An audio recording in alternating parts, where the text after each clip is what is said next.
ഭാരതീയമായ സർവ മൂല്യങ്ങളെയും അധിക്ഷേപിക്കുന്നതായ രവിചന്ദ്രൻ ഗാന്ധിജിയുടെ ഉപവാസ സത്യാഗ്രഹങ്ങളെയും അധിക്ഷേപിക്കുന്നുണ്ട്.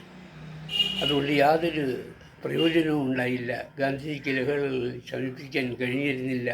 ലഹള ശമിച്ചതിന് ശേഷമാണ് ഗാന്ധിജി ഓരോ സ്ഥലത്തും ചെന്ന് താനാണ് ശമിപ്പിച്ചതെന്ന് അവകാശപ്പെട്ടതെന്ന് ഇങ്ങനെയുള്ള വളരെ ആക്ഷേപകരമായ പ്രസ്താവനയും ഇദ്ദേഹം നടത്തുന്നുണ്ട്. അപ്പോൾ അതിനെപ്പറ്റി തന്നെ ഇന്ന് സംസാരിക്കാം. ഈ മനുഷ്യൻ്റെ ഈ ആരോപണത്തെ അന്നത്തെ വൈസ്രോയി ആയിരുന്ന മൗണ്ട് ബാറ്റൻ്റെ വാക്കുകൾ ഉദ്ധരിച്ചുകൊണ്ട് തന്നെ ഖണ്ഡിക്കാം. 1946 mount batten, September 16 mount batten ഈ സന്ദേശം അയക്കുന്നത്. അതിങ്ങനെയായിരുന്നു: പ്രിയപ്പെട്ട ഗാന്ധി, ഞാൻ 55,000 സൈനികരെയാണ് ഇന്ത്യയുടെ വടക്ക് പടിഞ്ഞാറ് ഭാഗത്ത് പഞ്ചാബിൽ അയച്ചത്, ഇന്നത്തെ പാകിസ്ഥാൻ. പക്ഷേ അവർ 3 മാസം ശ്രമിച്ചിട്ടും ഈ സർവായുധ സന്നദ്ധമായ ഈ സൈന്യത്തിന് ലഹള ശമിപ്പിക്കാൻ കഴിഞ്ഞില്ല. എന്നാൽ താങ്കളെന്ന ഈ ഒറ്റയാൾ പട്ടാളം ഇന്ത്യയുടെ വടക്ക് കിഴക്ക് ഭാഗത്ത് ബംഗാളിൽ ചെന്നിട്ട് അവിടെ ദിവസങ്ങൾക്കുള്ളിൽ തന്നെ പ്രശ്നങ്ങൾ ശാന്തമാക്കി. ഇവിടെ കൊള്ളയും കൊലയും ലഹളയും എല്ലാം ശമിക്കുകയുണ്ടായി. ഞാൻ അങ്ങയെ അഭിനന്ദിക്കുന്നു, വണങ്ങുന്നു. ഇത് മൗണ്ട് ബാറ്റൻ ഗാന്ധിജിക്ക് അയച്ച കേബിൾ സന്ദേശമാണ്. 1916 സെപ്റ്റംബറിൽ അദ്ദേഹത്തിൻ്റെ ഇൻഡിപെൻഡൻ്റ് ഇന്ത്യ എന്നുള്ള പുസ്തകത്തിൽ ഇത് രേഖപ്പെടുത്തിയിട്ടുണ്ട്. ഇതാണ് നടന്ന സംഭവം. ഗാന്ധിജിക്ക് ലഹള ശമിപ്പിക്കാൻ കഴിഞ്ഞു എന്നുള്ളതിന് തെളിവായി പറയുവാൻ മറ്റൊന്നും ആവശ്യമില്ല. എങ്കിലും ഇതിൻ്റെ പശ്ചാത്തലം പറയാം. ഇന്ത്യയിൽ ഒരു ഇസ്ലാമിക രാജ്യം ഉണ്ടാകുന്നത് വരെയും സമാധാനം ഉണ്ടാകരുത് എന്നുള്ളതായിരുന്നു ജിന്നയുടെ ലക്ഷ്യം. അങ്ങനെ അദ്ദേഹം ഡയറക്റ്റ് ആക്ഷൻ പ്രഖ്യാപിച്ചപ്പോൾ ലഹളയുണ്ടായി.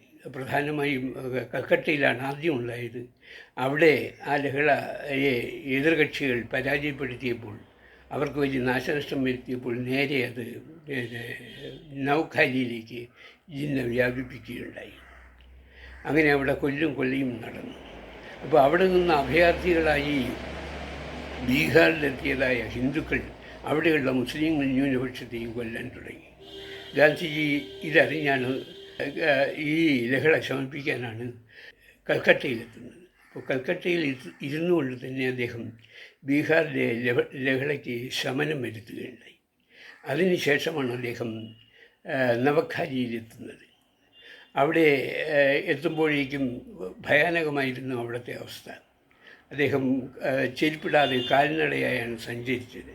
ഒരു നേരം മാത്രമേ ഭക്ഷണം കഴിച്ചുള്ളൂ. അപ്പോൾ ആദ്യം മുസ്ലിങ്ങൾ അദ്ദേഹത്തിൻ്റെ അടുത്തേക്ക് വരാൻ മടിച്ചു.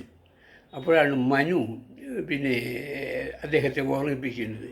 ഗുജറാത്തിൽ ഒരു ക്ഷേത്രത്തിൽ ഒരു ഗാനം പാടുന്നുണ്ട്. നരസിംഹമേത്ത എന്ന പേരായ ബ്രാഹ്മണൻ രചിച്ചതാണ് ആ ഗാനം. രഘുപതി രാഘവ രാജാറ ഈശ്വര കള്ള തേരീനാം എന്നാണ് ആ ഗാനം. അങ്ങനെ പ്രാർത്ഥനയിൽ ആ ഗാനം പാടാൻ തുടങ്ങിയതോടുകൂടി മുസ്ലിങ്ങൾക്ക് സംശയം മാറി ഗാന്ധിജിയുടെ അടുത്ത് വരികയുണ്ടായി. അങ്ങനെ അദ്ദേഹം മുസ്ലിങ്ങളിൽ മാനസികതയും ഹിന്ദുക്കളിൽ ധൈര്യവും സൃഷ്ടിച്ചു. താൽക്കാലിക കുടിലിലാണ് അദ്ദേഹം കഴിഞ്ഞുകൂടിയത്. അദ്ദേഹത്തിനോടൊപ്പം സഞ്ചരിച്ചിരുന്നതായ കൽക്കട്ട സർവകലാശാലയിലെ പ്രൊഫസർ നിർമ്മൽ കുമാർ ബോസ് ഈ കാര്യങ്ങളെല്ലാം വെളിപ്പെടുത്തുന്നുണ്ട്, വ്യക്തമാക്കുന്നുണ്ട്. അങ്ങനെ അദ്ദേഹത്തിന് ലഹള ശമിപ്പിക്കാൻ തുടങ്ങി. മുസ്ലിം സ്ത്രീകളെ പുരുഷന്മാർ അദ്ദേഹത്തിൻ്റെ മുന്നിൽ കൊണ്ടുവന്ന് പർദ്ദ മാറ്റിയിട്ട് അദ്ദേഹത്തിൻ്റെ ദൃഷ്ടി അവരിൽ പതിച്ച് അവർ പരിശുദ്ധരാകുന്നതിന് വേണ്ടി കൊണ്ടുവരികയും ചെയ്തു. എന്നിട്ട് മുസ്ലിങ്ങൾ അദ്ദേഹത്തെ കൂടെ പാർപ്പിക്കുവാനായിട്ട് മത്സരിക്കുകയുണ്ടായി അവരുടെ ഗൃഹങ്ങളിൽ. പക്ഷെ അദ്ദേഹം ടെൻറ്റിലാണ് കഴിഞ്ഞുകൂടിയത്. അങ്ങനെ അദ്ദേഹം പരിശ്രമിച്ചതിൻ്റെ ഫലമായി അവിടെ ലഹള ശമിക്കുകയുണ്ടായി. അതിനുശേഷം 1947 വിഭജനത്തെ തുടർന്ന് വീണ്ടും ലഹള ഉണ്ടായപ്പോഴാണ് അദ്ദേഹം കൽക്കത്തയിലെത്തുന്നത്. കൽക്കത്തയിലെത്തി ലഹളയ്ക്ക് ശമനം വരുത്തുകയും അപ്പോഴാണ് നെഹ്റുവും പട്ടേലും ആവശ്യപ്പെടുന്നത് ഡൽഹിയിലെത്തുന്നതിന്, അവിടുത്തെ ലഹള ശമിപ്പിക്കുന്നതിന്. അങ്ങനെ അദ്ദേഹം ഡൽഹിയിൽ ചെന്നു. അവരുടെ അഭ്യർത്ഥന പ്രകാരം ഡൽഹിയിലെത്തിയപ്പോൾ അവിടെ ശോകമുഖമായ അന്തരീക്ഷമായിരുന്നു. എല്ലായിടത്തും ഭയമാണ്. നെഹ്റുവും പട്ടേലും ചിന്താമുഖരായി കാണപ്പെട്ടു. ഞങ്ങൾക്ക് ഒരു വഴിയും കാണുന്നില്ല. മൗണ്ട് ബാറ്റനും പറഞ്ഞതാണ്, ഇതിനൊരു വഴിയും കാണുന്നില്ല, എന്തെങ്കിലും ഒരു പരിഹാരം കാണുന്നു.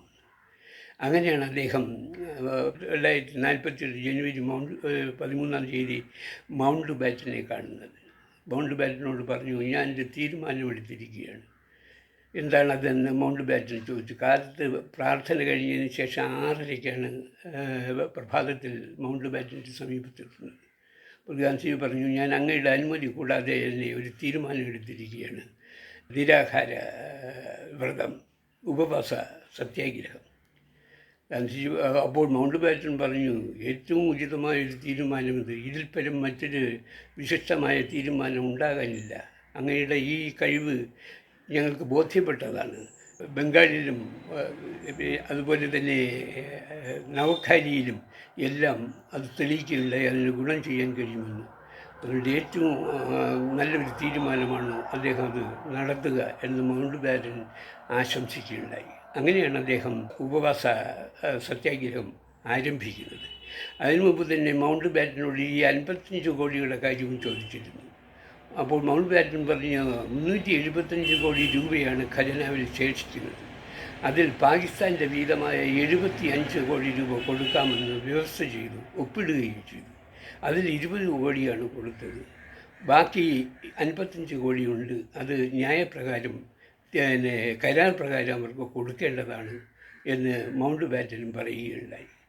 ഈ ഉപവാസം ആരംഭിച്ചപ്പോൾ തന്നെ നെഹ്റുവും പട്ടേലുമൊക്കെ അവിടെ എത്തി. അപ്പോൾ അവർ രണ്ടുപേരും പറഞ്ഞു, ഈ 50 കോടി നമുക്ക് കാശ്മീരിലെ അധിനിവേശത്തെ ചെറുക്കുവാനായിട്ട് ഉപയോഗിക്കാമെന്ന് പറഞ്ഞു. വെടിയുണ്ടയ്ക്ക് വേണ്ടി ഉപയോഗിക്കാമെന്ന് പറഞ്ഞു. ഗാന്ധിജി പറഞ്ഞു, അത് ശരിയല്ല. നിങ്ങൾ കരാർ ചെയ്തതാണ്, പ്രതിജ്ഞ ചെയ്തതാണ്. ഒരു പുതിയ രാജ്യമാണ് നമ്മുടേത്. നമ്മളൊരു വെറും ഹിന്ദുവിൻ്റെ കാഴ്ചപ്പാടോടുകൂടി അതിനെ കാണരുത്. അതുകൊണ്ട് നമ്മൾ സത്യം പാലിക്കണം. അല്ലെങ്കിൽ ലോകരാഷ്ട്രങ്ങൾക്ക് ഇടയിൽ നമ്മളെപ്പറ്റിയുള്ള അപമതി ഉണ്ടാകും. അതുകൊണ്ട് ആ 55 കോടി അവർക്ക് കൊടുക്കേണ്ടതാണെന്ന് പറഞ്ഞു. അതിനെ തുടർന്നാണ് അവർ 55 കോടി കൊടുക്കുന്നത്. ഇതാണ് 55 കോടിയുടെ വാസ്തവം. എന്തായാലും ഗാന്ധിജിയുടെ ഈ ഉപവാസഫലമായി വലിയ മാറ്റം ഡൽഹിയിൽ സംഭവിക്കുന്നുണ്ട്. അതിനു മുൻപ് തന്നെ, ഈ ഉപവാസം തുടങ്ങുന്നതിന് മുമ്പ് തന്നെ ഇന്ത്യയോട് ചേർന്നുന്ന മുസ്ലിങ്ങൾ, അതായത് സ്വാതന്ത്ര്യ സമരത്തിൽ ഇന്ത്യയോട് ചേർന്നുന്ന ദേശീയ മുസ്ലിങ്ങളും പറഞ്ഞു, ഞങ്ങൾ എന്ത് ചെയ്യട്ടെ, ഞങ്ങൾക്ക് പാകിസ്ഥാനിൽ പോകാൻ വയ്യ, ഇനി ഞങ്ങൾ ഇംഗ്ലണ്ടിലോ മറ്റോ പോകട്ടോ എന്നിങ്ങനെ അവരും ചോദിക്കുകയുണ്ടായി. ഈ സാഹചര്യത്തിലാണ് അദ്ദേഹം ഈ ഉപവാസ സത്യാഗ്രഹം ഈ മൗണ്ട് ബാറ്റനെ അറിയിച്ചതിന് ശേഷം തുടങ്ങി. അതിൻ്റെ ഫലമായി ലഹള പൂർണ്ണമായി ശമിച്ചു. അതിനെപ്പറ്റി മൗണ്ട് ബാറ്റൻ തൻ്റെ ഇൻഡിപെൻഡൻസ് ഓഫ് ഇന്ത്യ എന്ന ആ പുസ്തകത്തിൽ രേഖപ്പെടുത്തുന്നത് ഇങ്ങനെയാണ്: ഗാന്ധിജിയുടെ സത്യാഗ്രഹ ഫലമായി ലഹള ശമിക്കുകയുണ്ടായി. അതുവരെ ഗാന്ധിജിയെ 1-ാം നമ്പർ ശത്രുവായി കണ്ടിരുന്ന മുസ്ലിങ്ങൾ അദ്ദേഹത്തെ പ്രകീർത്തിക്കാൻ തുടങ്ങി. ഈ പാകിസ്ഥാനിലും ഇത് നിമിത്തം ലഹള ശമിക്കുകയുണ്ടായി. പാകിസ്ഥാനിലെ ഒരു മന്ത്രി പറഞ്ഞത്, പ്രവാചകന് ശേഷം ഗാന്ധിയെ പോലൊരു മഹാനായ ഒരു മനുഷ്യൻ ലോകത്ത് ഒരിടത്തും ജനിച്ചിട്ടില്ല എന്നാണ്. അങ്ങനെ പാകിസ്ഥാന് അഭിനന്ദിക്കുകയുണ്ടായി. ഇതാണ് ഈ ഗാന്ധിജിക്ക് ഈ ലഹളകളെ ശമിപ്പിക്കുവാനുള്ള ഉപവാസ യജ്ഞങ്ങളുടെ ഫലമായി സംഭവിച്ചത്. ഗാന്ധിജി തന്നെ അതിനെക്കുറിച്ച് പറയുന്നുണ്ട്. ഞാൻ വളരെ പരിശുദ്ധ മനസ്സോടും മനുഷ്യരെല്ലാം എൻ്റെ സഹോദരങ്ങളാണെന്ന ഭാവത്തോടും കൂടി അവരുടെ മധ്യത്തിൽ ചെല്ലുമ്പോൾ, ഉപവാസം നടത്തുമ്പോൾ എനിക്ക് അത് മറ്റുള്ളവരിൽ പരിവർത്തനങ്ങൾ വരുത്താൻ കഴിഞ്ഞിട്ടുണ്ട്. അതാണ് അതിൻ്റെ പ്രത്യേകതയെന്ന് ഭഗവത്ഗീതയിൽ ഈ കാര്യം പറയുന്നുണ്ട്. കാമക്രോധങ്ങൾ വർജിച്ച് മനസ്സും കീഴടക്കിയ എതിയെ ബ്രഹ്മചൈതന്യം വലയം ചെയ്യൂ സർവദാ എന്നാണ്. കാമക്രോധങ്ങൾ വർജിച്ച് മനസ്സും കീഴടക്കി എരിയെ ബ്രഹ്മചൈതന്യം വലയം ചെയ്യൂ സർവ്വത എന്നാണ് ഭഗവത്ഗീതയിലും പറയുന്നത്. കാമക്രോധവിയുക്താനാം യതീനാം യഥചേതസാം അഭിതോ ബ്രഹ്മ നിർവ്വാണം വർത്തതേ വിദിതാത്മനം എന്നാണ് പറയുന്നത്. അപ്പോൾ ഈ സിദ്ധിയെക്കുറിച്ച് ഗാന്ധിയും ബോധവാനായിരുന്നു. തനിക്ക് താൻ എത്ര ആകുന്നുവോ അത്ര കണ്ട് പ്രകൃതിയിലും മനുഷ്യരിലും തനിക്ക് സ്വാധീനം ചെലുത്താൻ കഴിയുമെന്ന് അദ്ദേഹം പറഞ്ഞിരുന്നു. അങ്ങനെ സഹോദരഭാവത്തോടുകൂടി എല്ലാ മനുഷ്യരും സഹോദരങ്ങളാണെന്ന ഭാവത്തോടുകൂടി ജാതിമത ഭേദങ്ങൾ കൂടാതെ അവരുടെ മധ്യത്ത് പരിശുദ്ധ മനസ്സോടുകൂടി ചെല്ലുമ്പോൾ എനിക്ക് അവരെ കീഴ്പ്പെടുത്തുവാൻ, അവരെ എൻ്റെ വഴിയിലേക്ക് കൊണ്ടുവരാൻ കഴിഞ്ഞിരുന്നു എന്നാണ് പറയുന്നത്. വിനോബ ഭാവയും ഇത് പറയുന്നുണ്ട്. ഗാന്ധിക്ക് ഈ തന്നെ നിയന്ത്രിക്കാൻ കഴിഞ്ഞിരുന്നു എന്നാണ് പരിപൂർണമായും. ഇങ്ങനെ തന്നെ നിയന്ത്രിക്കാൻ കഴിയുന്ന ഒരു മനുഷ്യന് മാത്രം ലോകത്തെ കീഴടക്കാൻ കഴിയുമെന്നാണ്. ഗാന്ധിക്ക് അത് കഴിഞ്ഞിരുന്നു. അതുകൊണ്ടാണ് അദ്ദേഹം ലീലകളെ ശമിപ്പിക്കാൻ കഴിഞ്ഞിരുന്നത്. അതുപോലെ ഇതിനെ ആർതർ മൂർ എന്ന കൽക്കട്ട സ്റ്റേറ്റ്സ്മാൻ എന്ന ഒരു ഇംഗ്ലീഷ് പത്രത്തിൻ്റെ ഇംഗ്ലീഷുകാരനായ പത്രാധിപർ പറയുന്നുണ്ട്. ഞാൻ ആദ്യകാലങ്ങളിൽ ഗാന്ധിജിയുടെ ഈ ഉപവാസ യജ്ഞത്തെ അപലപിച്ചിരുന്നു, അതുകൊണ്ട് ഫലമില്ലെന്ന് പറഞ്ഞിരുന്നു. പക്ഷേ കൽക്കട്ടയിൽ അദ്ദേഹം നടത്തിയ ഉപവാസം സൃഷ്ടിച്ചതായ ആ ശാന്തത കണ്ടപ്പോൾ എൻ്റെ അഭിപ്രായം മാറുകയുണ്ടായി. അങ്ങനെ ഞാൻ ഡൽഹിയിൽ അദ്ദേഹം ഉപവസിച്ചപ്പോൾ ഞാനും കൂടെ ഉപവസിക്കുകയുണ്ടായി. അപ്പോൾ നെഹ്റു വന്ന് ഉപവസിച്ചിരുന്നു. ഒടുവിലാണത് പറയുന്നത്. ഈ ഉപവാസത്തെയും അതിൻ്റെ വിജയത്തെയും പറ്റി ഇംഗ്ലണ്ടിലെ ക്രോണിക്കിൾ എന്ന പത്രം പറയുന്നത് ശ്രദ്ധേയമാണ്. മനുഷ്യൻ അവൻ സൃഷ്ടിച്ച ആയുധങ്ങളെക്കാൾ എത്ര ശക്തി ഉള്ളതാണെന്ന് ഗാന്ധിജി തെളിയിച്ചിരിക്കുകയാണ്. ആറ്റം ബാമ്പിനേക്കാൾ ശക്തനാണ് ഗാന്ധി എന്ന് തെളിയിച്ചിരിക്കുകയാണ്. മഹത്തായ ഒരു സംഭവമാണിത്. ഒരു മനുഷ്യന് ഇത്രയും കഴിയുന്നല്ലോ എന്ന് ആ പത്രം പ്രത്യേകം അഭിനന്ദിക്കുകയുണ്ടായി. പാകിസ്ഥാനിലെ ഒരു മന്ത്രിയും ഇതിനെ ഗാന്ധിജിയെ അഭിനന്ദിക്കുകയുണ്ടായി. അന്നത്തെ ഇന്ത്യയിലെ അംബാസഡറായിരുന്ന പാകിസ്ഥാൻ പ്രതിനിധി ഗാന്ധിജിയെ അഭിനന്ദിക്കുകയുണ്ടായി.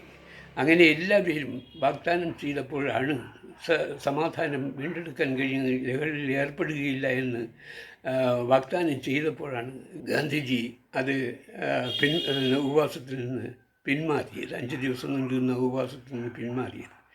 ഗാന്ധിജി അതിനെപ്പറ്റി ഒരു സാധാരണക്കാരനായ റിക്ഷാ തൊഴിലാളി ഡൽഹിയിൽ പറഞ്ഞത്, ഗാന്ധിജി വന്നില്ലായിരുന്നുവെങ്കിൽ ഒരാഴ്ച കൂടി കൽക്കട്ടയിൽ തങ്ങിയിരുന്നുവെങ്കിൽ ഈ ഡൽഹി ഒരു മുസ്ലിം രഹിത മേഖലയാക്കാൻ കഴിയുമായിരുന്നു എന്നാണ് പറഞ്ഞത്. ഗാന്ധിജി ഹിന്ദുക്കളോട് പറഞ്ഞ ഇതാണ്. ഇത്രമാത്രമാണ് അദ്ദേഹം പറഞ്ഞത്. എൻ്റെ സഹോദരനെ ഒരു മുസ്ലിം കൊന്നതുകൊണ്ട് നിരപരാധികളായ അവരുടെ വംശക്കാരെ ഞാൻ നശിപ്പിക്കുക എന്ന് പറഞ്ഞാൽ അത് ഏറ്റവും അന്യായമാണ്. നമ്മളൊരിക്കലും പാകിസ്ഥാനിൽ ഹിന്ദുക്കളെ കൊല്ലുന്നു എന്നുള്ള കാരണം കൊണ്ട് ഇവിടെ ന്യൂനപക്ഷങ്ങളായ മുസ്ലിങ്ങളെ നമ്മൾ കൊല്ലരുത്. സ്വന്തം സഹോദരനെ ഒരു മുസ്ലിം കൊന്നതുകൊണ്ട് അയാളുടെ വംശക്കാരെ മുഴുവൻ നമ്മൾ കൊല്ലാൻ ശ്രമിക്കുന്നത് ശരിയല്ല, ധർമ്മമല്ല എന്നാണ് അദ്ദേഹം പറഞ്ഞത്. ഇതിനെ തെറ്റായി വ്യാഖ്യാനിച്ചാണ് ഗാന്ധി മുസ്ലിങ്ങൾ നമ്മളെ കൊല്ലണമെങ്കിൽ കൊല്ലട്ടെ, നമ്മൾ തല കാണിച്ചു കൊടുക്കുക എന്നുള്ള രീതിയിൽ അതിനെ തെറ്റിദ്ധരിപ്പിക്കുന്ന രീതിയിൽ എതിർപക്ഷക്കാർ പ്രചരണം നടത്തിയത്. ഈ ഗാന്ധിയുടെ ഈ ഉപവാസത്തെ പിന്തിരിപ്പിക്കാനായിട്ട് RSSും അതുപോലെ തന്നെ ഹിന്ദു മഹാസഭയും, അദ്ദേഹത്തെ എതിർക്കുന്ന RSSും ഹിന്ദു മഹാസഭയും എല്ലാം അദ്ദേഹത്തെ സമീപിച്ച് ഉപവാസം പിൻവലിക്കണമെന്ന് ആവശ്യപ്പെടുകയുണ്ടായി. ഞങ്ങൾ അരിഞ്ഞി അക്രമത്തിൽ ഏർപ്പെടുകയെന്ന് പ്രതിജ്ഞയും ചെയ്തു. ഇതാണ് അതിൻ്റെ വാസ്തവസ്ഥിതി, ഗാന്ധിയുടെ ഉപവാസങ്ങളുടെ ശക്തി. ഇതൊന്നും മനസ്സിലാക്കാതെ ഈ രവിചന്ദ്രൻ ഗാന്ധിജിയെ ആക്ഷേപിക്കുകയാണ്, ഭാരതീയമായ സർവ്വതിനെയും ആക്ഷേപിക്കുകയാണ്. അതുകൊണ്ടാണ് ഞാൻ ആദ്യമേ തന്നെ മൗണ്ട് ബാറ്റൻ പറഞ്ഞ, അന്നത്തെ പോലീസിനെയെല്ലാം കൈകാര്യം ചെയ്യുന്ന അധികാരസ്ഥാനത്തിരുന്ന മൗണ്ട് ബാറ്റൻ പറഞ്ഞ വാക്കുകളെ ഉദ്ധരിച്ചത്. ഈ രവിചന്ദ്രൻ എസൻസ് എന്നൊരു സംഘടനയുടെ പ്രതിനിധിയാണ്. 5 വർഷം മുമ്പ് ഞാൻ ഇവരുടെ ഒരു യോഗത്തിൽ പോയിരുന്നു തിരുവനന്തപുരത്ത്. രവിചന്ദ്രൻ ഇല്ലായിരുന്നു. അവർക്ക് ആസ്ട്രേലിയയിലാണ്, അവർ പറഞ്ഞത് ആസ്ട്രേലിയയാണ് ഇതിൻ്റെ കേന്ദ്രമെന്നാണ്. അവർക്കൊരു പ്രത്യേക മതത്തോടും താല്പര്യമുണ്ട്. ആ മതത്തിൻ്റെ പ്രചരണത്തിന് വേണ്ടി ഹൈന്ദവമായ ഭാരതീയമായ എല്ലാത്തിനെയും തമസ്കരിക്കുകയാണ് അവരുടെ പ്രധാന ലക്ഷ്യം. ഒരുപക്ഷെ ജയചന്ദ്രൻ്റെയും ലക്ഷ്യം അതായിരിക്കും. അദ്ദേഹം തുറന്നു പറയുന്നില്ലെങ്കിലും മറ്റ് രീതിയിലെല്ലാം ആക്ഷേപിക്കുകയാണ് ചെയ്യുന്നത്. ഇനി അദ്ദേഹത്തിൻ്റെ മറ്റ് ആക്ഷേപങ്ങളെക്കുറിച്ച് അടുത്തൊരു പോസ്റ്റിൽ സംസാരിക്കുന്നതാണ്.